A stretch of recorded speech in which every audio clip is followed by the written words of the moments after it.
اللہ اللہ اللہ اللہ اللہ اللہ اللہ اللہ۔ نہیں ہے، خدا کی قسم یہی سوچ آج ہماری قوم کی ہے۔ خانقاہوں میں مراقبے کروائیں گے، محاسبے کروائیں گے، مدرسوں میں پڑھائیں گے، یونیورسٹیوں میں پڑھائیں گے، جب اس کے دماغ پہ شہوت چڑھے گی اس کو شادی کا مشورہ نہیں دیں گے۔ اس کو کہیں گے محاسبہ کرو، مراقبہ کرو، فلاں بزرگ کا بیان سنو، تبلیغ میں چلہ لگاؤ، 4 مہینے لگاؤ۔ خدا کی قسم لا الہ الا اللہ یہ وہ سوچ ہے جو قوم لوط کی سوچ تھی، یہ مسلمانوں کی سوچ نہیں ہو سکتی۔ حرام شہوت سے بچنے کا راستہ اللہ نے شادی میں رکھا ہے، محاسبوں مراقبوں میں نہیں رکھا۔ نکال دو اس قرآن کو اپنے گھر سے باہر۔ اتنا میں معاشرے کے خلاف اس چیز میں لڑ کے خود تھک گیا ہوں کہ میں کبھی سوچتا ہوں یا تو میں پاگل ہو گیا ہوں یا یہ سارے لوگ پاگل ہو گئے۔ ایک خاتون کا میرے پاس فون آیا، میں بیوہ ہو گئی ہوں، میرے سے اپنی خواہش برداشت نہیں ہو رہی، زنا کا خطرہ ہوتا ہے، تو میں ایک کم درجے کا گناہ کر کے اپنی خواہش کو پوری کر لیتی ہوں۔ میں نے کہا حرام ہے، آپ نکاح کریں۔ مجھ سے کوئی نکاح کے لیے تیار نہیں ہے۔ میں نے کہا آپ اپنے حقوق سے دستبردار ہو کر کسی سے نکاح کر لیں کہ بھئی مجھے صرف اپنی اس حلال خواہش کے لیے کسی مرد سے نکاح کرنا ہے، میں اپنے آپ کو گناہ سے بچانا چاہتی ہوں، میں اپنے حقوق چھوڑنے کے لیے تیار ہوں۔ میں نے کہا کر لے گا نکاح، کیونکہ اللہ نے عورت کی خواہش کے لیے مرد کو بنایا اور مرد کے لیے عورت کو، اس کے علاوہ کوئی راستہ اسلام میں حلال نہیں ہے۔ اور اس مرد سے بھی قیامت کے دن سوال ہوگا جو اتنی بیوہ اور اس جیسی لاکھوں عورتیں بیٹھی ہوئی ہیں، حرام طریقے سے خواہشات پوری کر رہی ہیں، اور جب اس کمبخت سے کہا جاتا ہے کہ تو نکاح کر لے تو کہتے ہیں مجھ میں نکاح کی طاقت نہیں ہے، جبکہ انٹرنیٹ پر روزانہ ننگی فلمیں دیکھ رہا ہوگا، اتنی شہوت ہے، روزانہ اور طریقوں سے اپنی حرام خواہشات پوری کر رہا ہوگا، اور بڑے بڑے قوم میں کارنامے سر انجام دے رہا ہوگا جن کے لیے اچھا خاصا حوصلہ چاہیے۔ لیکن جہاں کسی عورت کو عفت اور پاک دامنی والی زندگی میسر کرنے کی بات آتی ہے، نکاح کی بات آتی ہے، یہ بکری بن کے بیٹھ جاتا ہے، کہتا ہے میرے اندر قوم سے لڑنے کی، رشتہ داروں سے لڑنے کی طاقت نہیں ہے۔ ویسے اس کو بولو نا وہاں جا کے بم رکھ کے آؤ تو رکھ کے آ جائے گا، اس کو بولو نا یہ فتح کر لو مارے کا، یہ کر کے آ جائے گا۔ تو بھائی یہ طریقہ نہیں ہے۔ اللہ نے سورہ نور میں نظروں کی حفاظت کا حکم دیا، اور اگلی آیت میں اللہ نے نکاح کا حکم دیا ہے، آلٹرنیٹ فوراً بتایا ہے۔ تو اللہ نے صرف اور صرف مرد عورت کو ایک دوسرے کے لیے پیدا کیا ہے، اور ہن لباس لکم وانتم لباس لہن، فرمایا عورت تمہارے عیب پہ پردہ ڈالے گی اور تم اس کے عیب پہ۔ شہوت اللہ نے دونوں میں رکھی ہے۔ جو یہ کہتا ہے نا نہیں ہے، خدا کی قسم جھوٹ بولتا ہے، وہ جھوٹ بولتا ہے۔ وہ کوئی کہتا ہے وہ اتنی نیک عورت ہے اس میں شہوت نہیں ہے، خدا کی قسم جھوٹ بول رہا ہے۔ جیسے بھوک لگنے کا تعلق آپ کے نیک ہونے یا نہ ہونے سے نہیں ہے، تو سیکچول ڈیزائرز جو ہیں اس کا کسی کے نیک یا برے ہونے سے تعلق نہیں ہے۔ اتنی یہ کامن سینس کی بات ہے، یہ سمجھ میں نہیں آ رہی بھائی، اتنی کامن سینس کی باتیں ہیں، اس میں کون سی میں ایسی باتیں کر رہا ہوں جو سمجھ میں نہ آئے، اس پہ میرے اوپر الزام لگتے ہیں، پتہ نہیں کیا سکھا رہے ہیں لوگوں کو۔ تو یہ جو الٹے کام آج کل ہو رہے ہیں نا، لڑکیاں بھی کر رہی ہیں، یونیورسٹیاں جانے والی لڑکیاں، کالج جانے والی لڑکیاں، میرے پاس فون آتے ہیں ہم یہ کر رہے ہیں، ہم یہ کر رہے ہیں۔ میں کہتا ہوں کیوں بھائی؟ کہہ رہے ہمارے اندر جزائز پیدا ہوتی ہے، ہم کیا کریں مفتی صاحب، رشتے ہی نہیں آتے۔ اور لڑکا بھی کر رہا ہے، ان سے بولو کہ بھائی تم شادی کیوں نہیں کرتے؟ پیسے ہی نہیں ہے، کیسے کر لیں شادی؟ پیسے ہی نہیں ہے۔ گرل فرینڈ کے لیے پیسے کہاں سے آ جاتے ہیں بھائی تمہارے پاس؟ نکاح کے لیے یہ دماغ سے نکال دو کہ پیسوں کی ضرورت ہوتی ہے۔ یہ دنیا کا سب سے بڑا جھوٹ ہے کہ شادی کے لیے پیسے چاہیے۔ او بھائی شادی ایجاب و قبول کا نام ہے، خدا کی قسم نہیں چاہیے پیسے شادی کے لیے۔ اگر شادی کے لیے پیسے چاہیے ہوتے تو اللہ قرآن میں نکاح کا حکم دینے کے بعد غریب اور فقیر کو الگ سے ترغیب نہ دیتا۔ اللہ کہتے اگر فقیر ہو نا تو اللہ دے دے گا پیسے، کر لو شادی۔ اگر نکاح میں پیسوں کی شرط ہوتی کہیں بھی کسی بھی درجے میں تو اللہ کیا کہتے جن لوگوں کے پاس پیسے نہیں ہیں وہ صبر کریں۔ اللہ نے تو نہیں کہا۔ اب آپ کہیں گے جب پیسے نہیں ہے تو کیسے شادی ہوگی؟ نکاح نام ہے ایجاب و قبول کا۔ بھائی کسی لڑکی سے عقد کر لو، ایگریمنٹ کر لو کہ میں تمہیں اپنے نکاح میں لیتا ہوں، وہ اس کہ ہاں میں نے قبول کیا، گواہ سن رہے ہو، یہ بات ہو گیا۔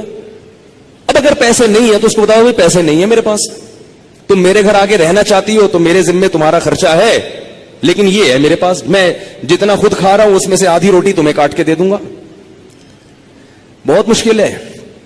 کچھ کرنا ہے نا تو کچھ کرنا پڑے گا، ورنہ چلتے رہو پھر اسی راستے پہ جو لوط علیہ السلام کی قوم والا راستہ ہے، ادھر ہی جاؤ. اور اس انجام ہماری قوم کا بھی وہی ہے جو ان کا انجام تھا، جو گوروں کا انجام ہوا ہے نا. گورے کو یہ سمجھانا بڑا مشکل ہے کہ لڑکوں سے بدفعلی غلط کیوں ہے. کیوں مشکل ہے؟ اس لیے کہ وہ نکاح سے دور بھاگ بھاگ کے لڑکوں کے اتنے عادی ہو چکے ہیں کہ اب وہ کہہ رہے ہیں یہ مولوی پاگل ہیں، ان کو پتہ نہیں کیسی باتیں کر رہے ہیں. یہ گند میں جب ایک دفعہ پڑ گئے نا، پھر نکاح کے لیے پیسے ہوں گے تو بھی شادی نہیں کرو گے. یہ گند میں پڑنے سے پہلے کی باتیں ہیں ساری. پاکیزہ زندگی گزارو اللہ کے بندو. نکاح کرنا پیغمبروں کی سنت ہے، اور نکاح کے علاوہ راستہ اختیار کرنا یہ جہنمیوں کا طریقہ ہے، یہ پیغمبروں کا طریقہ نہیں ہے. موسیٰ علیہ السلام کے پاس کتنے پیسے تھے تو انہوں نے شادی کر لی تھی؟ کچھ بھی تو نہیں تھا. لڑکی کے باپ نے کہا 10 سال بکریاں چراؤ گے؟ انہوں نے کہا قبول ہے، چراؤں گا. انہوں نے کہا شادی تو ہو، چلو 10 سال بکریاں چلائیں گے، شادی تو ہو. ہمارے نبی کے پاس کتنے پیسے تھے جو انہوں نے 9 بیویاں رکھی ہیں، 11 شادیاں کی ہیں. ہمارے نبی کے پاس تو کچھ بھی نہیں تھا. بخاری میں حدیث ہے کہ ایک شخص آیا، لوہے کی ایک انگوٹھی نہیں ہے، نبی نے اس کا بھی نکاح کرایا، ان کی بھی شادی کرائی. تو بھائی جو کھا رہے ہو آدھی روٹی کس کو دے دینا؟ بیوی کو. بولے بھائی میں ابھی تو یہی کر سکتا ہوں. اگر مزے سے رہنا چاہے ٹھیک ہے، جانا چاہے بولے ٹھیک ہے طلاق لے لو، میں پھر کہیں اور کرتا ہوں. مل جائیں گی آپ کو انشاءاللہ. کرنا ہی نہیں چاہتے ہو. اور عورت کو بھی شوہر مل جائے گا. اور اگر اس لڑکی کو خرچہ نہیں مل رہا شوہر کی طرف سے تو کم از کم اس کی سیکچوئل ڈیزائرز تو پوری ہوں گی نا حلال طریقے سے. یہ ضرورت تو پوری ہو جائے گی نا. بھائی نکاح کر لے کہ بھائی مجھ میں بھی یہ خواہش ہے، میں حرام سے بچنا چاہتی ہوں. نکاح کر لیا مرد نے، اب کم از کم ان کو میاں بیوی کو ایک اپنی خواہش پوری کرنے کے لیے لباس تو مل جائے گا، ادھر ادھر منہ تو کالا نہیں کریں گے. رخصتی اس وقت کر لیں گے جب پیسے ہوں گے. آپ بولو بھائی میں اپنی آدھی روٹی کاٹ کے تمہیں نہیں دے سکتا، میرا پیٹ نہیں بھرتا، تم وہیں رہو. پہلے سے ایگریمنٹ کر لیں. گے نکاح صرف نان نفقہ اٹھانے کے لیے نہیں ہوتا، زنا سے بچنے کے لیے بھی ہوتا ہے. بلکہ نکاح کا تو بنیادی مقصد زنا سے بچنا، اولاد پیدا کرنا ہے. یہ ذمہ داریاں تو اللہ نے ایک نظام کو چلانے کے لیے مرد کے کندھوں پہ ڈال دی ہیں، ورنہ نکاح کا بنیادی مقصد یہ نہیں ہے. اگر یہ مقصد ہوتا تو محمد صلی اللہ علیہ وسلم حضرت خدیجہ سے شادی نہ کرتے، کیونکہ حضرت خدیجہ کے پاس پیسے تھے، ہمارے نبی کے پاس پیسے نہیں تھے. ذمہ داری اٹھانے کے لیے اگر شادی ہوتی تو خدیجہ سے، ہمارے نبی کی ذمہ داری حضرت خدیجہ نے اٹھائی ہے. نہیں آ رہی بات سمجھ میں؟ پہلی شادی جو ہمارے نبی کی ہوئی ہے اس میں ذمہ داری کس نے اٹھائی ہے؟ حضرت خدیجہ نے. حضرت خدیجہ نے فرمایا میرے پاس مال بہت ہے، شریف آدمی نہیں مل رہا کوئی، تو آپ نکاح، آپ شریف ہیں ٹھیک ہے. تو 2 فائدے ہمارے نبی کو اللہ نے دے دیے، ایک بیوی مل گئی اور اللہ نے مالی لحاظ سے غنی کر دیا. تو باقی سب چیزیں بعد میں ہیں. سب سے پہلے اپنے آپ کو حرام کام سے بچنے کے لیے نکاح کرو. تم گناہوں میں پڑو گے، تمہارے ماں باپ کو اس پہ تکلیف نہیں ہوگی. آج کل نہیں ہوتی ماں باپ کو تکلیف. وہ کہتے ہیں زنا کرتا رہے، کچھ بھی کرتا رہے، بہو گھر میں آئی تو ٹانگیں توڑ کے نکال دیں گے، کیونکہ یہ بہو ہماری جائیدادیں کھا جائے گی، یہ ہمارے پراٹھے کھا جائے گی. اب 1 انڈا پکڑا ہے 2 انڈے پکیں گے. وہ یہی سوچتے رہتے ہیں. اتنا چھوٹا دل. ابے بھائی اللہ نے جس نے تمہیں کھلا لیا یار، اگر بہو ایک گھر میں آ گئی 2 روٹی زیادہ پک جائے گی نا، اور کیا ہوگا؟ 2 روٹی زیادہ پک جائے گی. اللہ نے ایک دوسرے کے لیے پیدا کیا ہے اور بالغ ہوتے ہی یہ خواہش رکھ دی ہے. رکھنا اس کی علامت ہے کہ ہم ان دونوں کو نکاح کی ضرورت ہے. گوروں کے ہاں نکاح پر پابندی ہے تو 13 سال کی لڑکیوں کے بوائے فرینڈ پھر کیوں ہوتے ہیں؟ اس لیے کہ ان میں یہ ڈیزائرز پیدا ہو چکی ہوتی ہیں. تو لوط علیہ السلام قوم کو کہتے کہتے تھک گئے کہ شادی شادی شادی شادی. وہ یہ نہیں کہہ رہے کہ میں نے خانقاہ کھولی اس میں مراقبہ کرواؤں گا، تمہیں محاسبہ کرواؤں گا، چلہ کرواؤں گا، اور پھر بزرگوں کے بیانات سنو گے تو تمہارے دل سے یہ نفرت نکل جائے گی. یہ نہیں کہہ رہی لوط علیہ السلام. یہ 4 مہینے لگواؤں گا تبلیغ میں تم سب کے. ایسا آدمی 4 مہینے کے لیے نکلے گا نا، وہاں لوگوں کو خراب کر دے گا. یہ جو شہوت پرست آدمی ہے نا، جس کو حلال خواہش پوری نہیں ہو رہی، یہ تبلیغ کا ماحول جا کے کیا کرے گا؟ اس کو مدرسے میں چھوڑو گے، مدرسے کے طلبہ کو بگاڑ دے گا. اس کو بچوں کا استاذ بناؤ گے، قاری بناؤ گے، بچوں کو پیل دے گا. یہ اللہ معاف فرمائے میں بہت برے الفاظ استعمال کروں، لیکن ہو رہا ہے یہ سب کچھ. بچوں کو خراب کر دے گا. یہ میں تو کہتا ہوں مدرسوں میں ایسے قاری کو رکھا نہ جائے جو شادی شدہ نہ ہو. رکھا کتنا ہی ایسے پیر اور مرشد سے بیعت نہ ہو جو شادی شدہ نہ ہو. بیعت ہوگے نا، شیطان اس کو تمہارے خلاف، اگر کوئی نیک خوبصورت مرید جا کے بیعت ہو گیا نا تو شیخ کا اس پہ دل آ جاتا ہے. بھائی اللہ نے نظام نہیں رکھا نا. ایک چیز, آپ کو بھوک لگ رہی ہو, کھانے کو روٹی نہیں ملے گی, تو جو تھوڑے دن تک برداشت کرو گے, پھر کچرے سے گند نکال نکال کے کھانا شروع کر دو گے. کب تک برداشت کرے گا؟ تو جب مرد اور عورت کی خواہش پوری نہیں ہوتی, نتیجہ کیا نکلتا ہے؟ وہ گند کی طرف جانا شروع. اور ایک وقت تک تو واپسی کا چانس ہوتا ہے, کچھ وقت کے بعد پھر پیسے آ جائیں گے نا, کروڑوں روپے بھی, پھر بھی واپسی کا چانس. تبھی نکاح کے بعد بھی گندگی میں پڑے رہتے ہیں ایسے لوگ. دیر سے جن کی شادیاں ہوتی ہیں نا, شادی کر کے بھی گناہ نہیں چھوڑتے وہ. تو لوط علیہ السلام نے کیا کہا اپنی قوم کو کہ یہ عورتوں سے نکاح کیوں نہیں کر رہے؟ قوم جواب میں کہہ رہی ہے, ما لنا فی بناتک من حق, ہمیں عورت سے نکاح میں دلچسپی ختم نہیں ہے.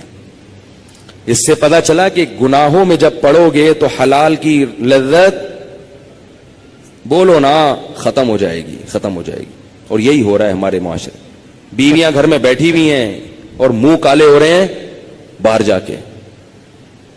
عورتوں کے اپنی زوجاؤں کو وقت ہی نہیں دیتے, محبت ہی ختم ہو گئی, کیونکہ اتنی گرل فرینڈ ہیں اسے منہ کالے کرا لی ہیں, اتنی عورتوں سے منہ کالا کرنے کی عادت پڑ چکی ہے, شادی سے پہلے پڑ چکی ہوتی ہے. آج کل جو شادی کے بعد کیسز آ رہے ہیں نا, وہ پتہ ہے کیا آ رہے ہیں؟ شادی ہوئی تو پتا چلا میرے میاں کی اتنی پہلے سے فرینڈز ہیں, اب چند دن تو بیوی کی طرف رغبت تھی, اس کے بعد وہ پرانی والی فرینڈز وہی شروع ہو گئے. عورت پہ کیا گزرتی ہے؟ عورت سب کچھ برداشت کر لیتی ہے, مگر مرد کی بد کرداری عورت سے برداشت نہیں ہوتی. اس کو یہی نہیں پتا کہ کل کس عورت کے ساتھ دوستی لگائے گا, پرسوں کی. گھر تو ایسے گھر تھوڑی چل سکتا ہے. ایک عورت کی کال ہوتی نا جو ایسے اپنے غم بتاتی ہے, تو میں آپ کو بتاتا, درجنوں عورتیں ہیں. نتیجہ کیا نکلتا ہے کہ ان لڑکوں کو شادی سے پہلے لڑکیوں سے دوستیوں کی عادت پڑ چکی ہوتی ہے, وہ چسکے لے لیے ہوتے ہیں. اب شادی کے بعد پھر وہ کہتے ہیں یار ایک بیوی یہ کیا ہے, یہ درجنوں لڑکیاں, درجنوں لڑکیاں. پہلے ہی سے جب بچہ بالغ ہو تو والدین کو اللہ کا واسطہ دے کے کہتا ہوں اپنے بیٹوں کی بیٹیوں کی فکر کرو. بچہ بالغ ہو, برائیوں میں پڑنے سے پہلے پہلے اسے اس کو گھر بار پہ لگا دو. اتنا نیک شریف نکلے گا, دیکھو آپ دعائیں دو گے مجھے, ایسا پیارا بچہ نکلے گا آپ کا, تھوڑے دن میں اس کی اولاد ہو جائے گی, میاں بیوی بچہ, وہ اسی میں مشغول ہو جائیں گے. اس کی, کیونکہ اللہ نے انسان کے دل میں فطری طور پر گناہ سے نفرت رکھی ہے. جب اس کی حلال طریقے سے تسکین ہو جائے گی تو فطری طور پر اس کا طبیعت جائے گی نہیں گناہ کی طرف. میرے جو بزرگ ہیں, میرے مشائخ ہیں, 13 14 سال کی عمر میں ان کی شادیاں ہوئی تھیں. ایسی پاکیزہ زندگی انہوں نے گزاری ہے. میرے جو بزرگ ہیں میں ان کی بات کر رہا ہوں, 13 سال 14 سال میں ان کی شادیاں ہوئی ہیں, ایسے پاکیزہ زندگی. تو میڈیا تمہیں جہنم کی آگ کی طرف لے کے جائے گا. تو اللہ مفتی طارق مسعود صاحب کے بیانات سننے کے لیے youtube.com/مفتی طارق مسعود کو سبسکرائب کریں. اور اگر آپ لائیو ویڈیو کو کبھی بھی مس نہیں کرنا چاہتے ہیں تو سبسکرائب کرنے کے بعد بیل آئیکن پہ کلک کرنا مت بھولیں. جزاک اللہ.